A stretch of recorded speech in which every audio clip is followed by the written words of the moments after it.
ನೋಡಿ, ಧರ್ಮಸ್ಥಳದಂಥ ಒಂದು ಸಂಸ್ಥೆ ವಿರುದ್ಧ ದೊಡ್ಡ ಪ್ರಮಾಣದ ಷಡ್ಯಂತ್ರ ನಡೆದಿದೆ. ನಾವು ಆವಾಗಲೂ ಕೂಡ ಹೇಳಿದ್ದೆ ಇದು ಷಡ್ಯಂತ್ರ ಅಂಥೇಳಿ. ನನ್ನ ಮೇಲೆ ಎಲ್ಲರೂ ಮುಗಿಬಿದ್ದಿದ್ರು.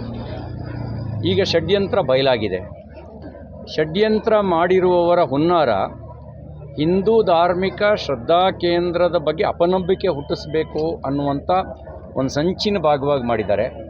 ಸಮಾಜಮುಖಿಯಾಗಿ ಕೆಲಸ ಮಾಡ್ತಿರ್ತಕ್ಕಂಥ ಧರ್ಮಸ್ಥಳದ ಧರ್ಮಾಧಿಕಾರಿಗಳು ಅವರ ಕುಟುಂಬಕ್ಕೆ, ಅವರ ಕುಟುಂಬದ ಗೌರವಕ್ಕೆ ಧಕ್ಕೆ ತರಬೇಕು ಅನ್ನೋ ಹಿನ್ನೆಲೆಯಲ್ಲಿ ಮಾಡಿದ್ದಾರೆ. ಮತ್ತು ಇದ್ರ ಹಿಂದ್ಗಡೆ ದೊಡ್ಡ ಷಡ್ಯಂತ್ರ ಇದೆ.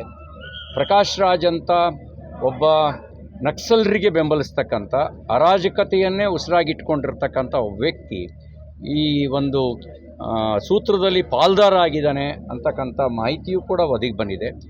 ನಾನೀಗ ಸರ್ಕಾರಕ್ಕೆ ಆಗ್ರಹ ಮಾಡ್ತೇನೆ, ನಿಮಗೆ ಪ್ರಾಮಾಣಿಕತೆ ಇದ್ದರೆ, ನಿಮಗೆ ತಪ್ಪಿತಸ್ಥರಿಗೆ ಶಿಕ್ಷೆ ಆಗಬೇಕು ಅಂತಿದ್ದರೆ ತಕ್ಷಣ ಅವ್ರ ಮೇಲೆ ಬಂಧಿಸಿ ಸೋಮೋಟೋ ಮೊಕದ್ದಮೆಗಳನ್ನು ದಾಖಲಿಸಿ ಸಮಗ್ರ ತನಿಖೆ ನಡೆಸಿ ಯಾವ ಉದ್ದೇಶಕ್ಕಾಗಿ ಧರ್ಮಸ್ಥಳದ ಮೇಲೆ ಷಡ್ಯಂತ್ರ ರೂಪಿಸಿದರು, ಯಾವ ಉದ್ದೇಶಕ್ಕಾಗಿ ಧರ್ಮಾಧಿಕಾರಿ ಶ್ರೀ ವೀರೇಂದ್ರ ಹೆಗಡೆಯವರ ಕುಟುಂಬದ ಮೇಲೆ ಅಪಪ್ರಚಾರ ಮಾಡಿದ್ರು, ಯಾವ ಉದ್ದೇಶಕ್ಕಾಗಿ ಇಷ್ಟೆಲ್ಲ ಷಡ್ಯಂತ್ರವನ್ನು ಮಾಡಿದರು ಅನ್ನೋದನ್ನು ಸಮಗ್ರವಾಗಿ ತನಿಖೆ ನಡೆಸಿ ಬಯಲಿಗೆಳಿಬೇಕು ಅಂತ ಆಗ್ರಹಿಸ್ತೇನೆ.